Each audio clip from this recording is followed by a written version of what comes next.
नमस्ते, क्रिकेटनॉमिक्स में आपका स्वागत है। मैं हूं रोहित। आप मुझे देख भी रहे हैं और सुन भी रहे हैं। कल एक महत्वपूर्ण मुकाबला एमआई वर्सेस जीटी का जब आप देख रहे होंगे तो आपको एक चीज समझ में आ रही हो कि शुभमन गिल कौन है। शुभमन गिल क्यों ऐसा कहा जा रहा है कि वो विराट कोहली की जगह लेने वाले हैं। कल का मैच आप देख लीजिए, आपको समझ में आ जाएगा। शुभमन गिल ने 129 रन बनाए, उसके साथ ही वो उस क्लब में शामिल हो गए जिसमें विराट कोहली हैं। विराट कोहली ने 2016 में 4 सेंचुरीज लगाई थी एक आईपीएल में, और इस आईपीएल में विराट कोहली एकमात्र हैं जो 2 शतक लगा चुके थे। और उनसे भी आगे एक कदम बढ़ते हुए बात करें अगर, तो कल शुभमन गिल ने 3 सेंचुरी लगाई, यानी ठीक उनके पीछे और उनसे आगे भी चल रहे हैं विराट कोहली से कहीं ना कहीं शुभमन गिल। कल का दिन मुंबई इंडियंस के लिए, जिस तरह से मुंबई इंडियंस ने आईपीएल की शुरुआत की थी, खराब बॉलिंग के साथ वो खेल रही थी, ठीक अंत भी उसका ऐसा ही हुआ, खराब बॉलिंग के साथ। आईपीएल की जब शुरुआत हुई थी तो किसी को उम्मीद नहीं थी कि इतनी खराब बॉलिंग के साथ जो है मुंबई इंडियंस उतरेगी। हालांकि ये उम्मीद थी कि बुमराह के नहीं रहने पे ऐसा होगा, लेकिन इतना बुरा होगा वो नहीं पता था। जिस तरह से जोफ्रा आर्चर के, फिर उसके बाद बात करें क्रिस जॉर्डन अब आए, तो क्रिस जॉर्डन बहुत ही बुरी तरह से फ्लॉप रहे। और उसके बाद एक बड़ा सबसे बड़ा नुकसान वो ये रहा कल की, अगर बात करें क्रिस जॉर्डन की, तो उनकी वजह से जो है ईशान किशन घायल हुए। मुझे ऐसा लगता है कि ईशान किशन अगर घायल नहीं होते तो ये मुकाबला एमआई जीत सकती थी, क्योंकि एमआई के अंदर वो काबिलियत थी, वो सब चीज थी। और शुरुआत उस तरह से नहीं मिली, जिसका एक बड़ा नुकसान हुआ कि बाद में उस तरह का जो है टेम्पो नहीं बन पाया। आप देखिए, शुरुआत खराब होने के कारण बहुत कोशिश मिडिल ऑर्डर ने की, खासकर ग्रीन ने और सूर्य कुमार यादव ने, लेकिन शुरुआत अच्छी नहीं थी, जिसका एक बड़ा नुकसान। नेहाल वडेरा पे एक एक्सपेरिमेंट किया गया, उनके फॉर्म को देखते हुए उन्हें आगे लाया गया और 233 रन का जो लक्ष्य है उसको चेस करने की कोशिश की गई। लेकिन जिस तरह से मोहम्मद शमी कल बॉलिंग कर रहे थे, मैं पहले बार कहता हूं कि मोहम्मद शमी हर बार नहीं चूकने वाले। भले ही पिछले मुकाबले में वो चूक गए हों किसी तरह से मुंबई इंडियंस से और वो नहीं रन विकेट ले पाए हों, लेकिन इस बार नहीं चूकने वाले, और वही हुआ। मोहम्मद शमी ने पहले ओवर में, पहले जो 2-3 ओवर होते हैं और पावर प्ले खासकर, उसमें वो विकेट उन्होंने शुभमन, बात करें अगर, निहाल वडेरा का लिया। फिर कुछ ही समय बाद रोहित शर्मा आउट होते हैं, तो ये बड़ा इंपॉर्टेंट था। मैं बार बार कह रहा था कि एक ओपनिंग प्लेयर का रहना 16-17 ओवर तक बहुत इंपॉर्टेंट है, वो मुंबई इंडियंस नहीं कर पा रही थी, कल वही हुआ। और एक सबसे बड़ा नुकसान ईशान किशन का हुआ। ईशान किशन होते तो मुझे लगता है कि शायद महफिल कुछ और होती, जिस तरह से वो खेलते हैं, जिस तरह से। लेकिन कल का दिन शुभमन गिल के नाम रहा, और जिस तरह से वो खेल रहे हैं, 3 लगातार सेंचुरीज बनाई, वो मुंबई इंडियंस के लिए सोचने वाली बात है कि उनकी बॉलिंग का लेवल किस लेवल का है। क्योंकि आकाश मधवाल जो उनके टॉप स्टार बॉलर थे, जो टॉप मतलब जिसको बोलते हैं, जिन्होंने पिछली बार 5 विकेट लिए थे 3 रन देके 3.2 ओवर में, वो सबसे ज्यादा रन उन्होंने दिए, 50 से ज्यादा रन उन्होंने दिए, 52-53 रन उन्होंने दिए हैं। कल पीयूष चावला ने भी रन दिए 40 से ज्यादा, जबकि उनको 1 विकेट मिला। 1 विकेट उन्हें, 1 विकेट जो है अगर आकाश मधवाल को मिला।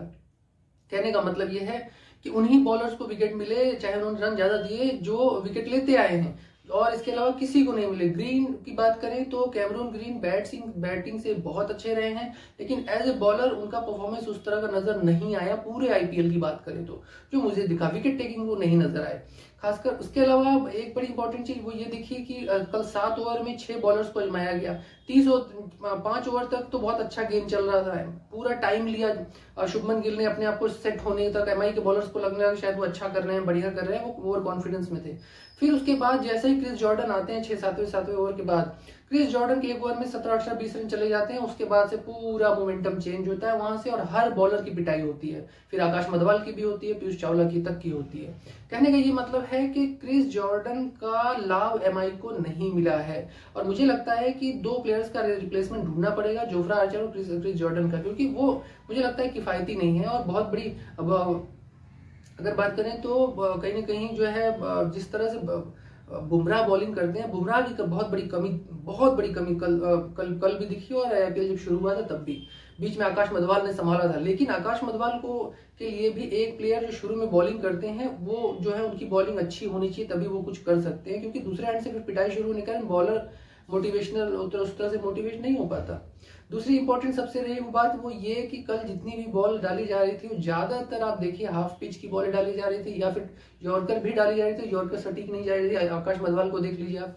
और दूसरी बड़ी बात है कि जो प्लेयर्स जितने भी आप देखिए, ज्यादातर शॉट 6 गए, यानी 10 छक्के बात करें अगर, वो लगे हैं शुभमन गिल की तरफ से। कहने का मतलब ये है कि अगर चौके ज्यादा होते तो समझ में आता है कि आपने बॉलिंग किस तरह की है, हाफ पिच की है, गुडविल की है, गुड लेंथ की है, या फिर अगर शॉर्ट पिच ज्यादा डाली है, तो समझ में ये आता है इस चीज को देखने से कि आपकी तरफ से यॉर्क करने की कोशिश बहुत ही कम की गई है, की भी गई तो वो सफल नहीं हुआ, जिसका एक पूरा रिफ्लेक्शन दिख रहा था। सबसे इम्पोर्टेंट चीज ये मुझे दिखी वो ये कि जिस तरह से जो बॉडी लैंग्वेज थी कल, बात करें अगर जॉर्डन की, खासकर शुरुआत में, वो मुझे बहुत ही निगेटिव लगी। और वो पूरे आईपीएल में ऐसा लग रहा है कि विलन खलनायक बनकर आए हुए थे कि जिस शुरुआत में जैसे जिस तरह से अगर बात करें बॉलिंग कर रहे थे, वो बॉलिंग के बाद जिस तरह से शुभमन गिल ने उनको पहले ओवर में उनको डिरेल कर दिया, तो अब लगने लगा था कि अब तो गए, अब तो हुआ। और उसके बाद 200 रन तक तो चीजें समझ में आ रही थी कि 200 रन तक टारगेट होगा, लेकिन 233 रन का टारगेट इतना बड़ा होता है कि जिसके बोझ तले मुंबई इंडियंस दब गई। और चेस करते वक्त भी मुझे लग रहा था शायद मुंबई इंडियंस बहुत नजदीक पहुंचेगी, जीतने के चांस तो हो सकते हैं, क्योंकि उसने ऐसा करके दिखाया है 200 से ज्यादा का टारगेट। लेकिन 233 जो है वो अपने आप में बहुत बड़ा स्कोर था। और इसी आईपीएल का जो सबसे बड़ा चेस टारगेट अगर मुझे बोला जाए तो वो मिला था मुंबई इंडियंस को। तो कुल मिला के कल ये कहा जा सकता है कि रोहित शर्मा, टीम डेविड और नेहाल वडेरा नहीं चले। अगर वैसे देखा जाए तो रोहित शर्मा और टीम डेविड, जिनको मैं बोल रहा था कि ये दोनों प्लेयर्स अगर चलेंगे तो बहुत कुछ हो सकता है, लेकिन उनके नहीं चलने से एक बहुत बड़ा नुकसान हुआ और उसका एक बड़ा खामियाजा भी भुगतना पड़ा, जो मुझे लगता है कि वो ठीक नहीं है। क्योंकि जिस तरह से आप आईपीएल खेल रहे हैं, पिछले 2 आईपीएल से लगातार आपकी बैटिंग उस तरह से क्लिक नहीं कर रही। और टीम डेविड तो मुझे लगता है कि कल तीन इंपॉर्टेंट कैच उन्होंने छोड़े। अगर मुंबई इंडियंस की बात करें तो सबसे इंपॉर्टेंट कैच तो टीम डेविड का 30 रन के स्कोर पर ही टीम डेविड ने शुभमन गिल का छोड़ा, और एक सबसे इंपॉर्टेंट वही था। फिर 2 कैच और छूटे, यानी कि आप किसी प्लेयर को अगर इतने जीवनदान देंगे तो वो 133-29 नहीं, वो 200 भी बना लेगा। तो मुझे लगता है कि मुंबई इंडियंस ने कल बहुत सारी फील्डिंग में बहुत सारी गलतियां की हैं। और मैं पिछले वीडियोस में भी कह रहा था कि मुंबई इंडियंस की तरफ से जो कैचिंग है वो बहुत ही रफ है। यानी ओवरऑल फील्डिंग आप चलिए एलएसजी के खिलाफ आपने कैसा की बैटिंग और किस तरह से की और फील्डिंग किस तरह से की, वो एक अलग मसला है। वो बार बार वो भी गलती कर रहे थे, लेकिन यहाँ पर आपकी कैचिंग पोजीशन ठीक वैसे ही नजर आ रही जैसे पूरे आईपीएल में दिखी। कैचिंग पोजीशन गलत थी। उसके बाद जब आप कैच कर रहे हैं उस दौरान जब जो मूवमेंट होता है, उस मूवमेंट में आपके जो बोलते हैं ना, जो लास्ट मूवमेंट, वो आपका बहुत ही रॉन्ग रहा है। सभी बॉलर्स के साथ रहा है, अरे, और सभी फील्डर्स के साथ ऐसा रहा है। ये सिर्फ इसी मैच की बात नहीं है, आप इससे पहले एलएसजी का मैच देख लीजिए, उससे पहले आरसीबी का मैच देखिए, राजस्थान रॉयल्स का मैच देखिए, सभी में कैच ड्रॉप जो है वो मोर देन 40% है। यानी कि जितने कैचेस पकड़े गए उसके 40% कैच ड्रॉप किया गया है। दूसरा बड़ा इंपॉर्टेंट है वो ये कि जिस तरह से पिच बिहेव कर रही थी, उस पिच बिहेव करने के अनुसार आपने निहाल वडेरा को सीधा लिया है। अगर तिलक वर्मा की जिस तरह से वो अकेले एक डिफेंडर मुझे लग रहे थे जो बहुत ही जबरदस्त फॉर्म में नजर आ रहे थे, शायद उनको ऊपर लेकर आना चाहिए था। निहाल वडेरा पे आपने भरोसा किया, वेरी गुड, क्योंकि वो ऑप्शनल वो ईशान किशन नहीं थे, और left hander right hander combination वाली बात की भी बात हो रही थी कि इस तरह से चीजें चलेंगी। लेकिन ये चीज बड़ी इंपॉर्टेंट है कि इतनी इंपॉर्टेंट गेम में आपको एक ऐसे प्लेयर को लाना चाहिए जो शुरू से आपके साथ आईपीएल में बहुत अच्छा कर रहा है, यानी तिलक वर्मा। जिस तरह तिलक वर्मा खेल रहे थे कल, आप देखिए कि उनकी बैटिंग का अंदाज अगर और बॉलर्स बैटर्स ने फॉलो किया होता तो वो स्थिति कुछ और होती। भले ही ईशान किशन चले गए आउट, वो चोट लग गई, कुछ भी। तो कुल मिला के कल के दिन में अगर बोला जाए तो एमआई की तरफ से सिर्फ सूर्य कुमार यादव और तिलक वर्मा ने जो बेहतरीन बैटिंग की, खासकर तिलक वर्मा को तो मैं कहूंगा कि एक्सीलेंट बैटिंग की, जिस तरह से 14 बॉल पर उन्होंने 44 रन बनाए। और सूर्य कुमार यादव के लिए तो मैं बस एक ही चीज कहूंगा कि अगर उनके साथ में कोई होता तो वो बहुत अच्छा करते। और एक ही गलती बार बार रिपीट कर रहे हैं जो उन्होंने एलएसजी के खिलाफ गलती की थी, वही सेम गलती वो अभी यहाँ पर भी करते नजर आए। इससे पहले भी गलती यही करते हैं, जब वो स्कूप शॉट मारने की कोशिश कर रहे हैं फाइन लेग पे, वो आउट हो रहे हैं। तो कहने का मतलब है कि एक गलती, अब ये ऐसा ना हो कि बार बार, क्योंकि अभी WTC का टूर है और उसके बाद इंग्लैंड में जो है वर्ल्ड टेस्ट चैंपियनशिप है, फिर उसके बाद 50 ओवर का मैच है। तो सूर्य कुमार यादव को ये जो कमजोरी है उसको ठीक करना पड़ेगा। जब मैच का अंतिम समय आया तो रोहित शर्मा ने यही बात बोली शुभमन गिल के लिए, जो मैं WTC वाली बात कर रहा हूँ। उन्होंने कहा कि शुभमन गिल का जो फॉर्म है वो जो है बरकरार रहे, हम चाहेंगे, क्योंकि WTC चैंपियनशिप आने वाली है। वो बहुत खुश नजर आ रहे थे हारने के बाद भी शुभमन गिल के फॉर्म को देखते हुए। ये इस तरह के क्लास प्लेयर हैं जिनको देखने के बाद हारी हुई टीम भी खुश होती है। दूसरी बड़ी इंपॉर्टेंट चीज वो ये रही कि मोहम्मद शमी का चलना, मोहम्मद शमी जो चल रहे हैं, मुझे लगता है इतना इंपॉर्टेंट है क्योंकि WTC के चैंपियनशिप में उनका चलना और 50 ओवर का वर्ल्ड कप आने वाला है। ये दिखाता है कि इस पिच पर वो कितने प्रभावशाली हैं और बाहर जाने के बाद और खतरनाक हो जाते हैं। तो ये भारत के जो इंपॉर्टेंट प्लेयर्स हैं वो सभी चलते नजर आए, रोहित शर्मा को छोड़कर। रोहित शर्मा अब जो है वो आउट ऑफ फॉर्म नजर आए, सूर्य कुमार यादव फॉर्म में दिखे इस आईपीएल में, मोहम्मद शमी इस फॉर्म में दिखे, शुभमन गिल फॉर्म में दिखे, ईशान किशन फॉर्म में दिखे, यानी टॉप क्लास के जितने बैटर्स बॉलर्स हैं सभी फॉर्म में दिखे। अजिंक्य रहाणे जो कि टेस्ट प्लेयर है वो तो जबरदस्त फॉर्म में दिखे, जिसको बोल सकते हैं अभी खेल रहे हैं वो जिस तरह से।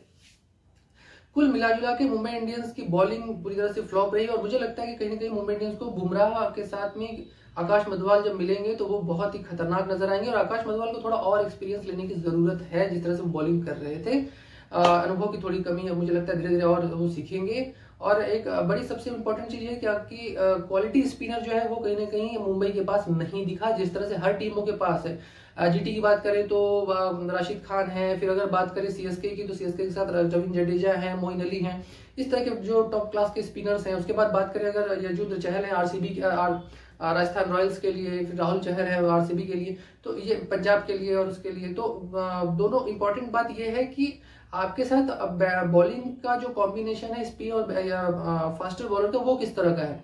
फास्टर बॉलर के कॉम्बिनेशन बेन ड्रॉफ ने बॉलिंग की बहुत अच्छी की शुरू में, लेकिन जिस तरह से बाद में बॉलिंग की वो तो साफ साफ दिखाता है कि पिच साथ नहीं दे रही थी, लेकिन बॉलिंग अपनी तरफ से भी कोशिश का अटेम्प्ट उस तरह का अटेम्प्ट नहीं हुआ। दूसरी इंपॉर्टेंट चीज थी इसी पिच पर मोहित की बात करें अगर बात करें जीटी की तो उन्होंने 5 विकेट लिए, यानी कहीं ना कहीं आप कोशिश कर सकते थे। अगर 233 का स्कोर आप टारगेट कर रहे हैं तो ये मुझे लगता है कि चांस लेने से बार बार आप बच रहे थे। जिस तरह से खासकर बात करें निहाल वडेरा आउट हुए, फिर उसके बाद विष्णु विनोद जिस तरह से आउट हुए और टीम डेविड आउट हुए, तो ये 3 प्लेयर ऐसे थे जिनके लिए मुझे बार बार लग रहा था। रोहित शर्मा जब आउट हुए तो सेम उसी तरह से आउट हुए जैसे वो पिछले 2-3 मैचेस में आउट हुए हैं। अक्सर बॉल उनको लगने के बाद बहुत तेजी से ऊपर जाती है और वो कैच आउट होते हैं। आप देखिए 2-3 मैचेस का आप जब पिछला जब सारी चीजें देखेंगे तो आपको पता चलेगा रोहित शर्मा एक तरह से ही आउट हो रहे हैं लगातार। जिस तरह से मोहम्मद शमी की बॉलिंग पे वो आउट हुए, एक ही तरह से आउट हो रहे हैं लगातार। बॉल जब लग रही है बैट से सीधा ऊपर चली जा रही है, यानी वो पूरा शॉट नहीं लगा रहे हैं, फुल शॉट नहीं लगा रहे हैं, जिसका एक बड़ा नुकसान उन्हें खुद भी हो रहा है और उनके करियर में बहुत लंबा टाइम आ गया जब वो लगातार जो है वो आउट ऑफ फॉर्म चल रहे हैं। मुझे लगता है उस पर क्वेश्चन मार्क भी लगने शुरू हो जाएंगे जब टेस्ट चैंपियनशिप शुरू होगी, फिर वनडे शुरू हो जाएगा। तो देखते हैं कुल मिलाकर कैसा हो, लेकिन कल का दिन शुभमन गिल के नाम रहा, फिर उसके बाद बॉलिंग में मोहित के नाम रहा। मुझे लगता है कि ये 2 बड़ी बहुत इंपॉर्टेंट चीज रही। राशिद खान ने भी विकेट लिए, लेकिन शुभमन गिल ने पूरा का पूरा जो खेल है वो चेंज कर दिया अकेले ही और सभी बॉलर्स की पिटाई की। और एमआई अब अगली बार के लिए एमआई को देखना होगा, उसके बॉलिंग कॉम्बिनेशन को ठीक करना पड़ेगा। Batting is good but bowling मुझे लगता है कि बहुत कुछ उसे ठीक करने की जरूरत है, नहीं तो फिर आगे ऐसे ही होगा। अब गुजरात टाइटंस की बात करें तो वो आगे जाके सीएसके से मुकाबला है। सीएसके पूरी तरह से तैयार बैठी हुई है अपने ऑलराउंडर की खेप लेकर। अब देखते हैं उसका मुकाबला सीधा सीधा किस तरह से टैकल होता है, किस तरह से काउंटर होता है। बैटिंग बनाम बॉलिंग होती है, सीएसके की बैटिंग बनाम जीटी की बॉलिंग या फिर जीटी की बैटिंग बनाम सीएसके की बॉलिंग, ये इंपॉर्टेंट होगा। लेकिन मुझे लगता है कि जीटी की बैटिंग बनाम सीएसके की बॉलिंग होगी, क्योंकि जीटी की बॉलिंग भी पहले से ज्यादा मजबूत है। अब ये मुझे लगता है कि कहीं ना कहीं एज लेने वाली अगर बात करें, मतलब अगर परसेंटेज निकालना हो तो 60% जो है वो बैटिंग हो सकता है। जिस तरह से जीटी बैटिंग कर रही है उसके चांस ज्यादा बन सकते हैं। देखते हैं आने वाला मुकाबला कैसा हो, लेकिन कुल मिलाकर महेंद्र सिंह धोनी के लिए बड़ा इंपॉर्टेंट मुकाबला है। कहा जा रहा है कि उनका अंतिम आईपीएल है।